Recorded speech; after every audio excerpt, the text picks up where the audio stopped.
ക്രിസ്തീയ ജീവിതത്തിൻ്റെ പ്രത്യേകത, വർഷങ്ങൾ കഴിയുന്നതിനനുസരിച്ച് നമ്മളിൽ മരണം നടന്നുകൊണ്ടിരിക്കും. ജഡം മരിച്ചുകൊണ്ടേയിരിക്കും, ജഡ സ്വഭാവങ്ങൾ മരിച്ചുകൊണ്ടേയിരിക്കും. അതിന് പകരം നമ്മുടെ ആത്മീക സ്വഭാവങ്ങൾ വെളിപ്പെട്ടുകൊണ്ടിരിക്കും. Praise the Lord.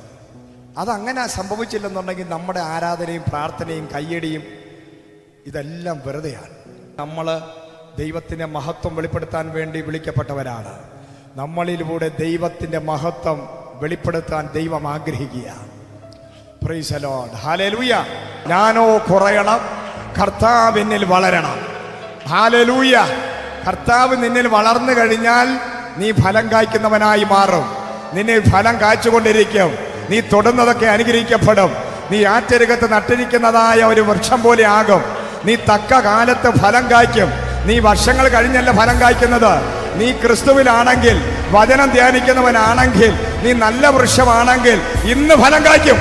ഇപ്പോൾ ഫലം കായ്ക്കും. തക്ക സമയത്ത് ഫലം കായ്ക്കും. അതിനെ തടുക്കാൻ ആർക്കും പറ്റത്തില്ല. നീ ഫലം കായ്ക്കുന്ന വൃക്ഷമായി മാറും.